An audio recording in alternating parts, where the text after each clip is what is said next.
Chapter 1. New Year, New Resolutions, and Old Habits. The first Monday of the new year smelled faintly of cinnamon and regret in Sierra Moore's apartment.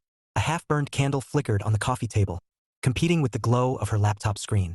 Sierra sat cross-legged on the couch in an oversized sweatshirt, scrolling through social media posts that screamed New Year, New Me, in fonts so bold they looked like they were shouting at her. Sure, she muttered, taking a sip of lukewarm coffee. New you until February, then back to old you with a gym membership you never cancel. Her thumb paused over a photo of a former college friend posing in yoga pants with the caption, "Manifesting love and light this year." Sierra snorted. Manifesting a boyfriend who doesn't ghost you after 3 dates, maybe. She wasn't bitter.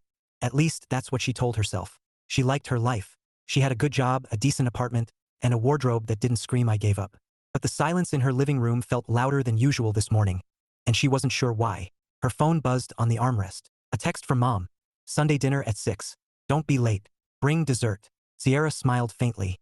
Her parents were predictable, comforting in their routines. But the mention of Sunday dinner tugged at something she'd been ignoring for weeks. Kyle hadn't been around. No sarcastic texts. No random memes. No "Hey kiddo, how's life?" Messages that used to pop up like clockwork. She brushed the thought aside and opened her laptop to check work emails.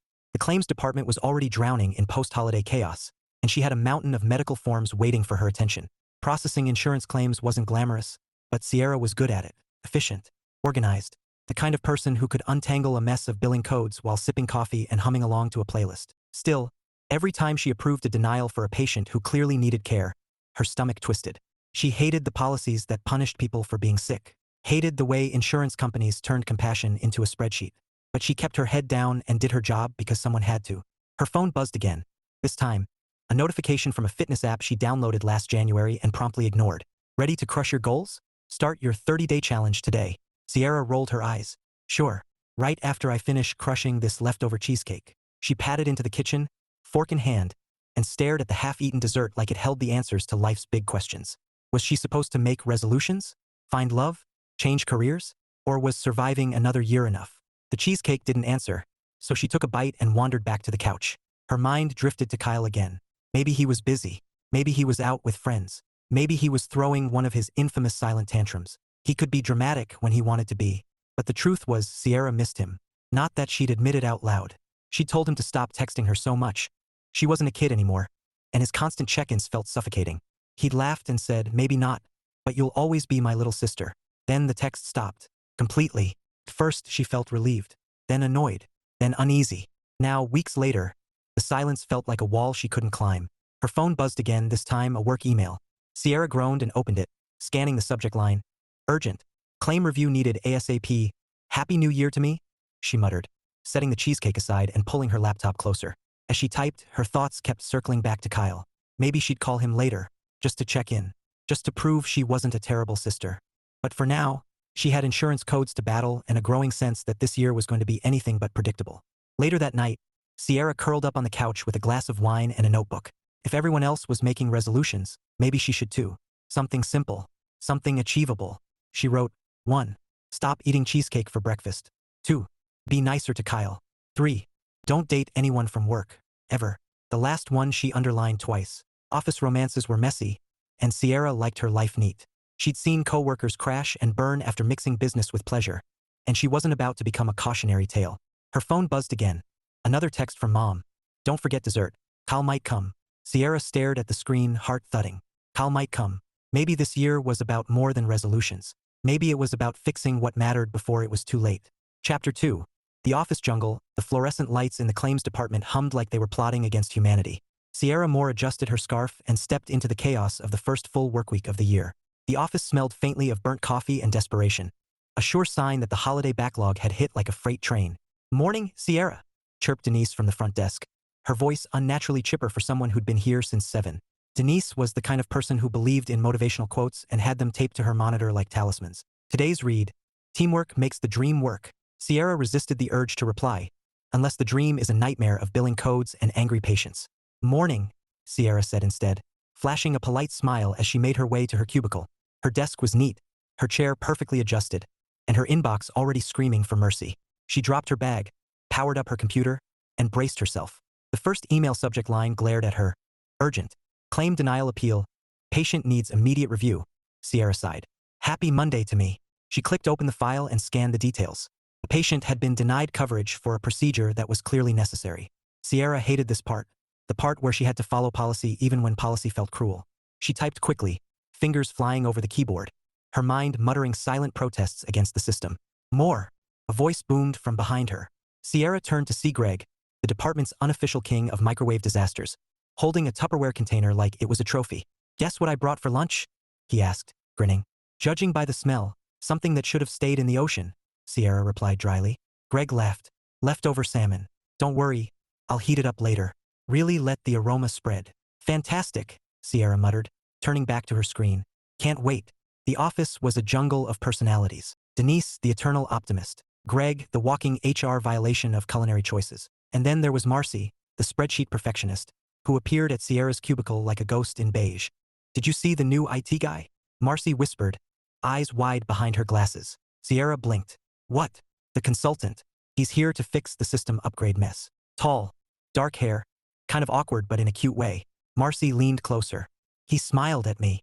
Sierra raised an eyebrow. "Congratulations," Marcy huffed. "Don't act like you're not curious." "I'm not," Sierra said firmly. "I don't date people I work with." "He's a contractor," Marcy countered. Like that changed everything. "Still work adjacent," Sierra replied, clicking through another claim. "Danger zone." Marcy rolled her eyes. "You're impossible."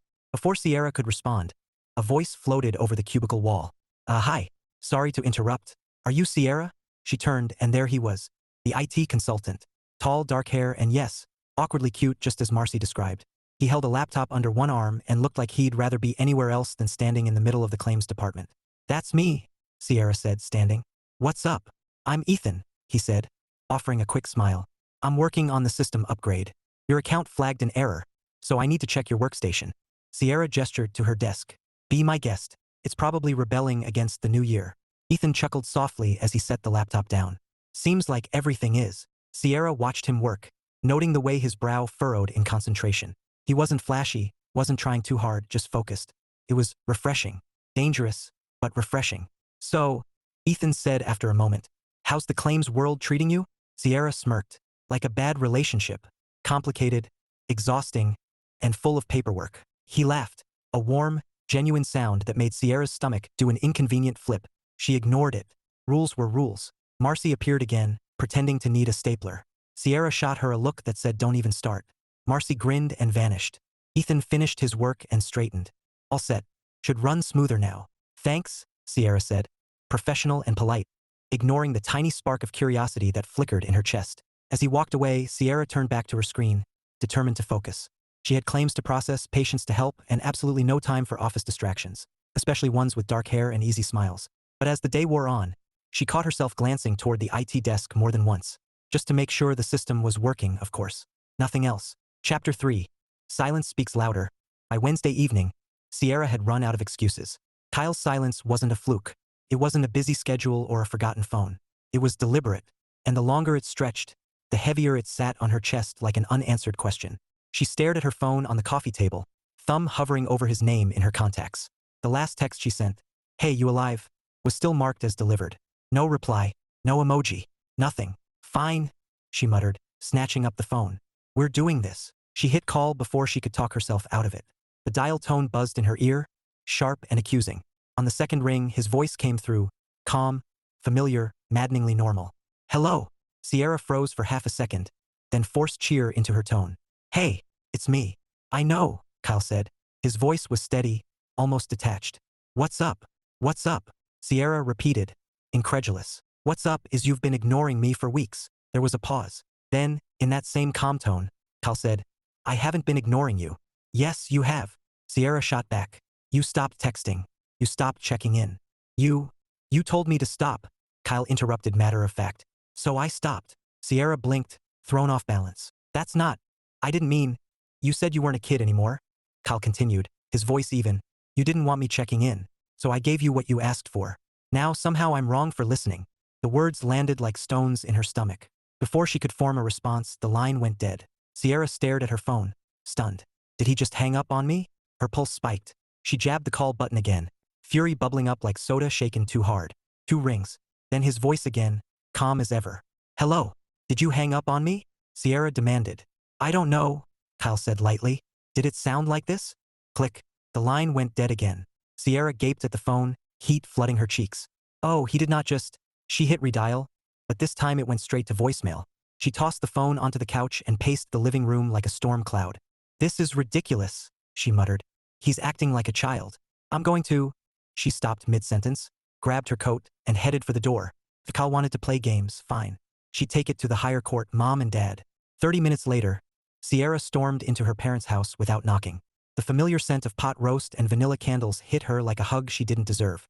Her parents were on the couch, laughing at something on TV, until they saw her face. Without a word, her dad picked up the remote and muted the sound. Her mom turned, eyebrows lifting. What did your brother do this time?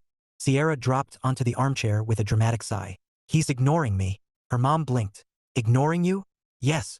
Sierra launched into the story, hands flying as she recounted the phone call, the hang-ups, the audacity. She expected outrage. She expected backup. What she got was confusion. Her dad leaned forward, elbows on his knees. Sweetheart, why are you mad? Because he's... Sierra stopped, thrown. Because he's not talking to me. Her dad's voice was gentle but firm. He's doing exactly what you asked him to do. Sierra opened her mouth, then closed it. That's not... I didn't mean... Her mom gave her a look that could slice through steel. Did you ever ask how he's doing? Sierra hesitated. I assumed he was fine. Her dad sighed, rubbing his forehead. Sierra, your brother has his own life, his own problems. He doesn't need his sister nagging him about things she doesn't understand. The words stung. Sierra sat back, defensive. I wasn't nagging. I just... Her dad cut her off gently. Do you know what it's like for a parent to be told by someone else when they can see their own child? To have every decision questioned? To feel like you're failing even when you're doing everything right? Sierra stared at him, stunned. No. Your brother's been through hell, her dad continued, voice low. The divorce, the custody fight, the child support system treating him like a criminal. He's a good man, Sierra. He loves his son. But right now he's broken. And he doesn't need judgment from the one person who should be in his corner.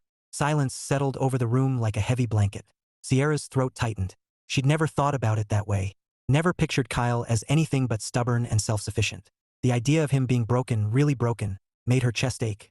Her mom reached over and squeezed her hand. You love him, so fix it. Not out of guilt, out of love. Sierra nodded slowly, shame curling in her stomach. She didn't know how yet, but she would. She had to. That night, Sierra lay in bed staring at the ceiling, her phone silent on the nightstand.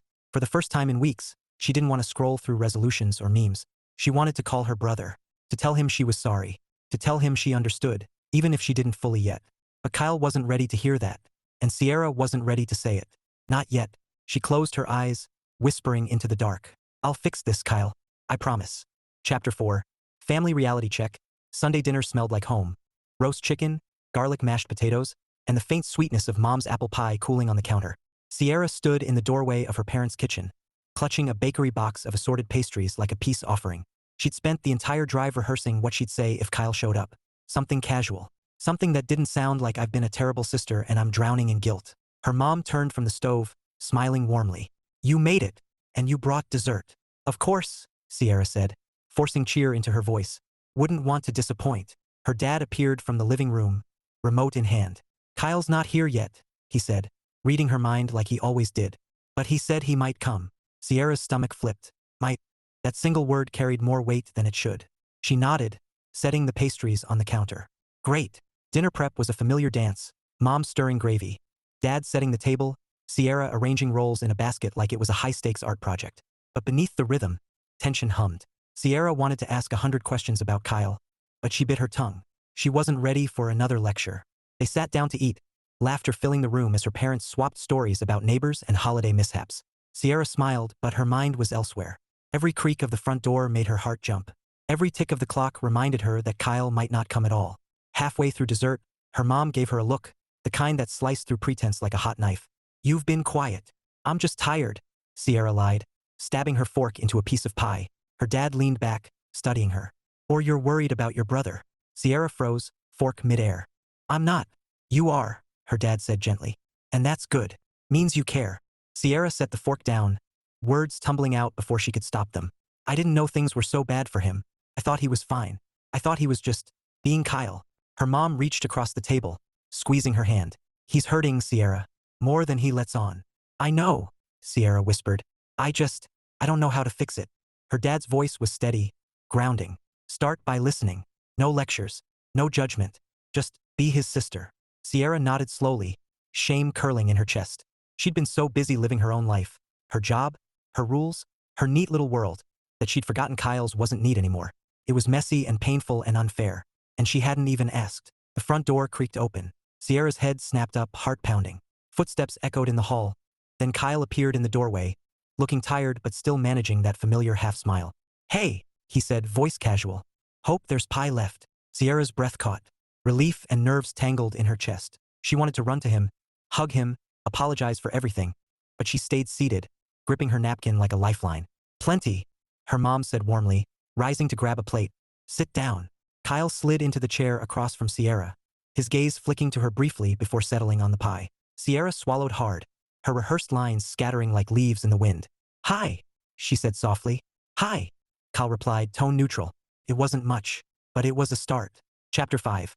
Awkward olive branch. Sierra stared at her phone for a full 5 minutes before typing the message. "Hey, wanna grab coffee sometime? My treat." She read it 3 times, deleted it, rewrote it, then deleted it again. Why did texting her own brother feel like negotiating a hostage situation? Finally, she settled on coffee? Tomorrow. No strings attached. She hit send before she could overthink it. The 3 dots appeared almost instantly, then vanished, then appeared again. Sierra held her breath. Kyle busy tomorrow. Short. Brutal. No emoji. No softening. Sierra flopped back on the couch, groaning. Busy tomorrow? Busy forever, apparently. She stared at the ceiling, debating whether to give up or double down. Double down 1. "Sierra, okay. When you're free. I'll wait." This time, no dots appeared. Silence stretched like a rubber band ready to snap. Sierra tossed the phone aside and buried her face in a pillow. She hated this. Hated feeling like she was begging for scraps of attention from someone who used to text her memes at midnight just to make her laugh. The next afternoon, Sierra decided waiting was overrated. She drove to Kyle's apartment, armed with 2 coffees and a bag of pastries from the bakery he liked. If he slammed the door in her face, fine. At least she'd go down swinging. She knocked twice, heart thudding. Footsteps approached. The door opened, and there he was, her big brother, looking tired but still managing that familiar half-smile that used to feel like home. "Sierra," he said, surprised. "What are you—" "Coffee," she blurted, thrusting the cup toward him like a peace treaty. "And pastries. Don't fight me on this." Kyle stared at her for a beat, then took the cup with a sigh. "You're persistent." "I'm your sister," Sierra said, stepping inside before he could object. "It's in the job description." The apartment was small but neat, toys scattered in one corner. A quiet reminder of Robbie. Sierra's chest tightened. She set the pastries on the counter and turned to Kyle, words tumbling out before she could stop them. "I'm sorry," she said, "for being judgmental, for not asking, for assuming things I didn't understand." Kyle raised an eyebrow. "Wow, that sounded almost sincere." "It was sincere," Sierra shot back, then softened. "I didn't know how bad it was for you. I should have asked." Kyle leaned against the counter, sipping his coffee. "You weren't wrong about one thing, I was being dramatic. But I was also tired of defending myself to someone who didn't want to listen." Sierra winced. "I deserved that." "Yeah," Kyle said, but his tone wasn't harsh, just honest. "Look, I'm not mad anymore. I just needed space." Sierra nodded, relief washing over her. "Fair. But can we start over? No lectures. No judgment. Just siblings." Kyle studied her for a moment, then smiled faintly. "You brought pastries. That's a good start." Sierra grinned, tension melting like sugar in coffee. "I also promise not to tell you how to live your life, unless you start microwaving fish like Greg from my office." Kyle chuckled. "Greg sounds like a menace." "He is," Sierra said solemnly. "But that's a story for another day." They sat at the tiny kitchen table, sharing pastries and laughter that felt rusty but real. For the first time in weeks, Sierra felt like maybe, just maybe, she hadn't lost her brother after all. Chapter 6. Enter the unexpected. Monday morning greeted Sierra with the usual chaos. A blinking inbox, a coffee that tasted suspiciously like regret, and Denise humming Eye of the Tiger at her desk like she was training for a motivational marathon. Sierra slid into her cubicle, dropped her bag, and opened her email. The subject lines were relentless. Urgent. Claim review.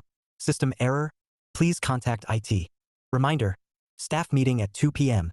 She groaned. System error? Of course. Because Mondays weren't painful enough. As if summoned by her sarcasm, a voice spoke behind her. "Morning. Heard you're having technical issues." Sierra turned, and there he was, Ethan, the IT consultant, tall, dark-haired, and carrying that laptop like a knight with a very nerdy sword. His smile was easy, unassuming, and somehow more dangerous than any system glitch. "Oh," Sierra said, forcing casual into her tone. You again. Me again, Ethan replied, stepping closer. Your account flagged another error. Mind if I take a look? Be my guest, Sierra said, gesturing to her workstation. It's probably rebelling against corporate life. Ethan chuckled softly as he set up. Seems like everything does eventually. Sierra watched him work, trying not to notice the way his sleeves were rolled up just enough to reveal forearms that looked like they belonged in a fitness ad. She focused on her coffee instead, which was safer. Coffee didn't make her question her life choices. So, Ethan said after a moment, eyes on the screen, how's the claims world treating you? Sierra smirked. Like a bad relationship. Complicated, exhausting, and full of paperwork. He laughed. A warm, genuine sound that made Sierra's stomach flip. She hated that flip. It was the kind of flip that led to bad decisions. Decisions like breaking her cardinal rule. Never date anyone from work. Ethan glanced at her. Sounds rough. It is, Sierra said, then added quickly. But I like my job. Mostly. Mostly. His brow lifted. Mostly, she repeated, sipping her coffee like it was a shield. I just hate the policies that hurt patients. Feels wrong. Ethan nodded, thoughtful. Yeah, systems aren't always fair. Sierra blinked. That was unexpectedly insightful. Most people just nodded and changed the subject when she ranted about insurance. Ethan didn't. He got it, or at least he seemed to. Before Sierra could respond, Marcy appeared like a beige ghost, clutching a stapler she clearly didn't need. Oh, hi, Ethan, she said, voice dripping with faux surprise. Didn't know you were here. Ethan smiled politely. Just fixing a glitch. Marcy shot Sierra a look that screamed he's cute and you know it.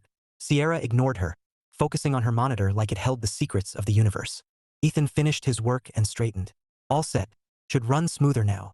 Thanks, Sierra said, professional and polite, ignoring the tiny spark of curiosity that flickered in her chest.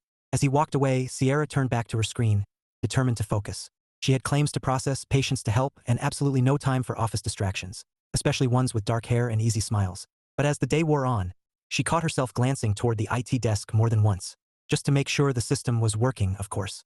Nothing else. Chapter 7. Kyle's World. Kyle Moore sat at his kitchen table, staring at the stack of envelopes like they were enemies in disguise. Child support statements, custody paperwork, notices that sounded polite but felt like accusations. He rubbed his temples, exhaustion pressing down like a weight he couldn't shake. The apartment was quiet except for the hum of the fridge and the faint clatter of Robbie's toys in the corner. Kyle glanced at them, bright plastic reminders of the weekends that mattered most. 2 weekends a month, 48 hours to be a dad before the clock ran out and the system reminded him who was in charge. He hated the system, not because he didn't want to pay.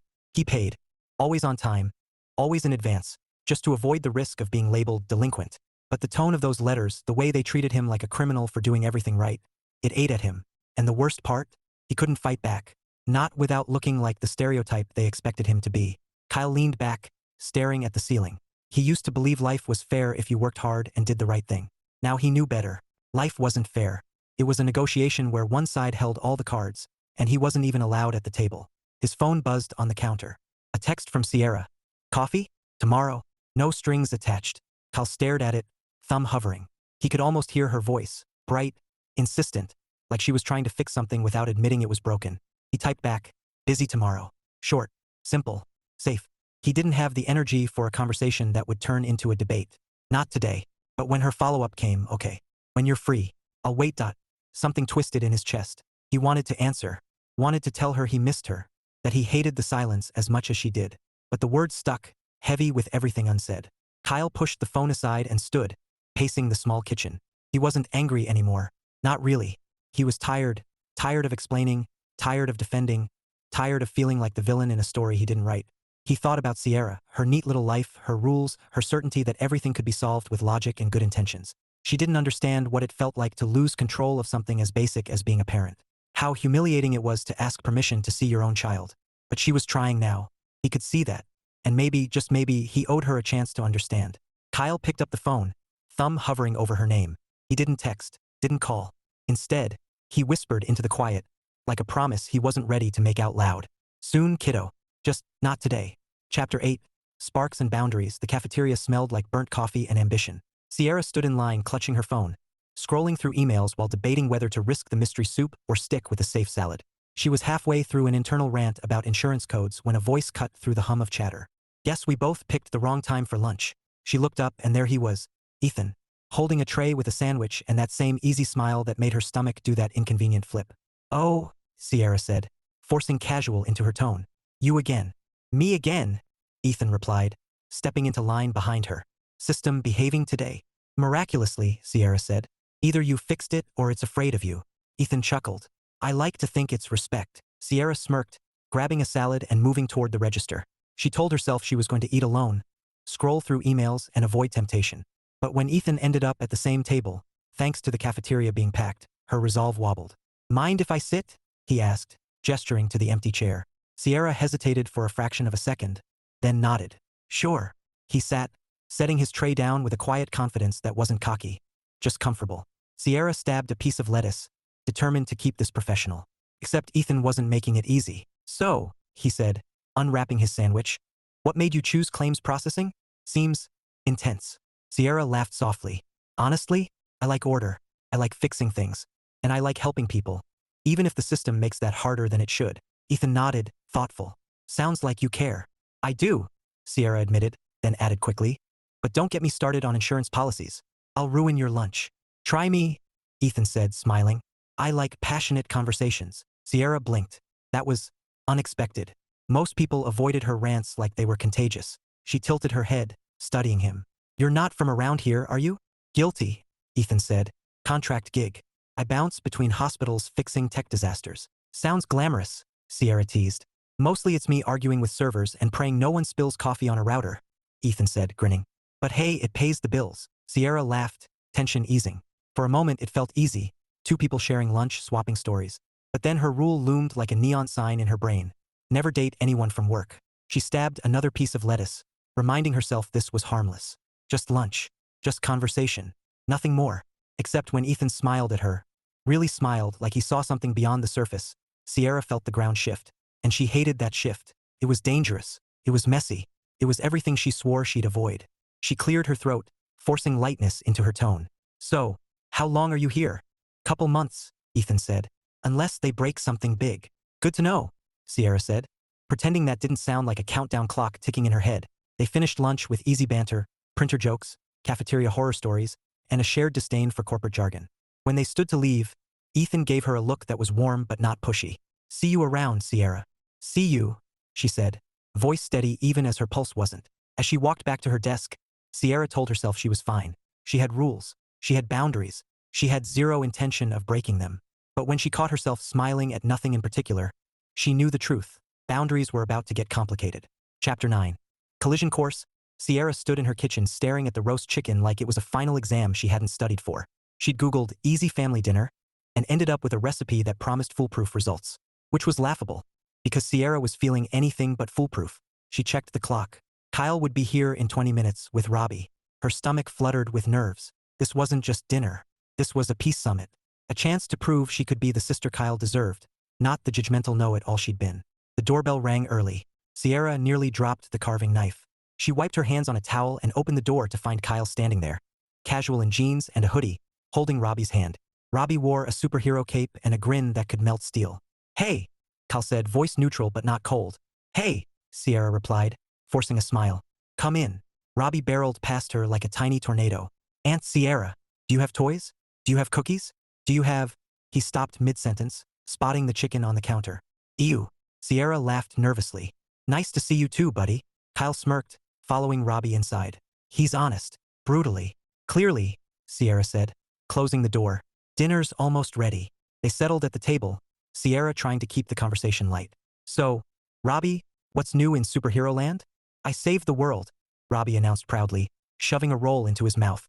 Twice. Impressive, Sierra said. Any advice for us mere mortals? Eat cookies, Robbie said solemnly. Lots of cookies. Kyle chuckled, and for a moment, Sierra saw a flicker of the brother she missed, the one who used to tease her about everything and text her memes at midnight. She clung to that flicker like a lifeline. Dinner was awkward. Not terrible, but not easy either. Conversation tiptoed around landmines, custody, child support, Sierra's past comments. She wanted to apologize again, but the words felt heavy, like they'd sink the whole evening. So she focused on Robbie, who was happily narrating an epic battle between his action figures and the salt shaker. When he declared the chicken gross, Sierra laughed instead of bristling. Progress. After dessert, store-bought brownies. Because Sierra knew her limits, Kyle helped clear the table. Sierra dried her hands, heart pounding. This was her moment. Thanks for coming, she said softly. Kyle glanced at her, expression unreadable. Sure. I mean it, Sierra pressed. I missed you. Kyle studied her for a long beat, then nodded. I missed you too. Relief washed over her, warm and shaky. She wanted to hug him, but settled for a smile. Baby steps. As Kyle gathered Robbie's things, Sierra crouched to hug her nephew. Bye, superhero. Save the world again for me. I will, Robbie said, then whispered conspiratorially. Next time, make cookies. Sierra laughed. Deal. When the door closed behind them, Sierra leaned against it, exhaling hard. It wasn't perfect. It wasn't fixed. But it was a start, and for now that was enough. Chapter 10.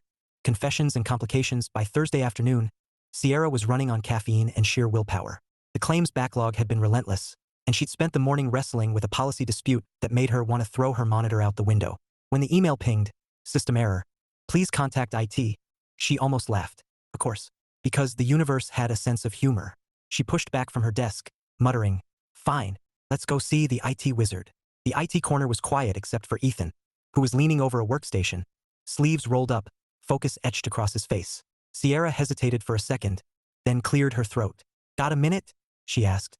Ethan looked up, and that smile, the one that made her stomach flip, spread across his face. For you? Always. Sierra ignored the flip. My account's throwing errors again. Your account likes drama, Ethan said, grabbing his laptop. Come on, let's take a look. Back at her desk, Sierra watched him work, trying not to notice the way his brow furrowed in concentration, or how his voice dipped when he explained the fix. She told herself this was strictly professional, just tech support, nothing more.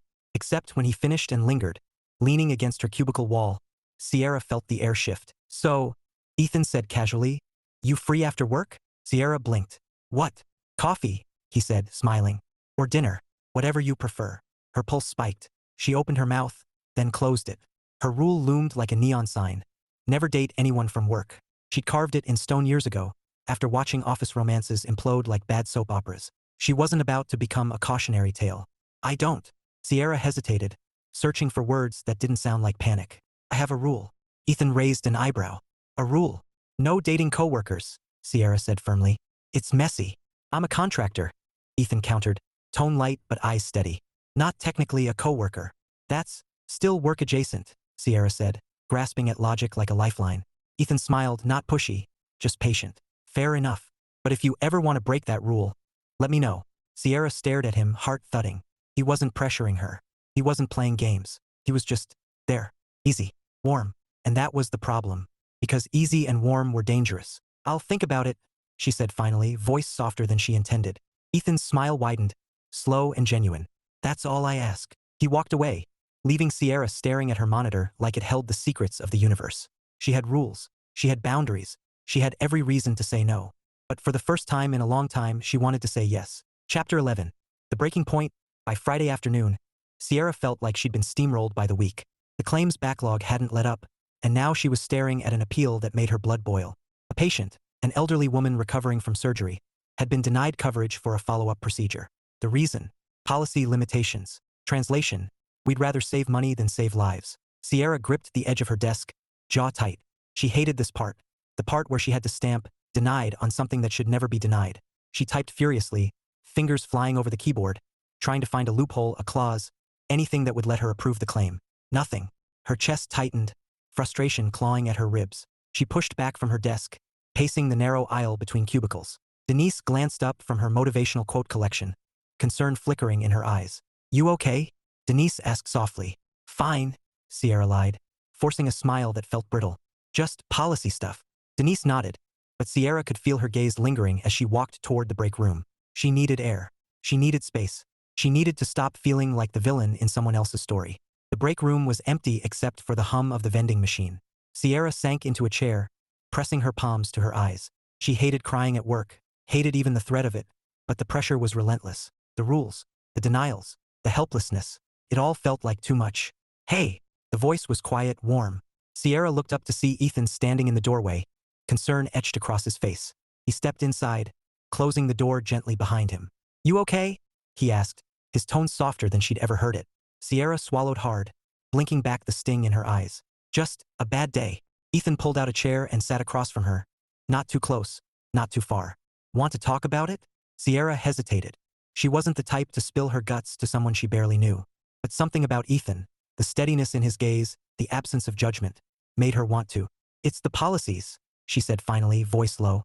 "They make me deny care to people who need it, and I hate it. I hate feeling like I'm part of the problem." Ethan nodded slowly, listening without interruption. When she finished, he leaned forward, elbows on the table. "You're not the problem," he said quietly. "The system is. You're doing what you can inside a broken structure. That takes strength." Sierra stared at him, thrown by the weight of his words. Most people offered platitudes, "It's just your job," or "Don't take it personally." Ethan didn't. He saw the heart of it, and somehow that mattered more than she expected. "I don't feel strong," she admitted, voice barely above a whisper. Ethan's smile was gentle. "Strength isn't about feeling it. It's about showing up anyway." The words settled in her chest like a bomb. Sierra exhaled slowly, tension easing just enough to breathe again. "Thanks," she said softly.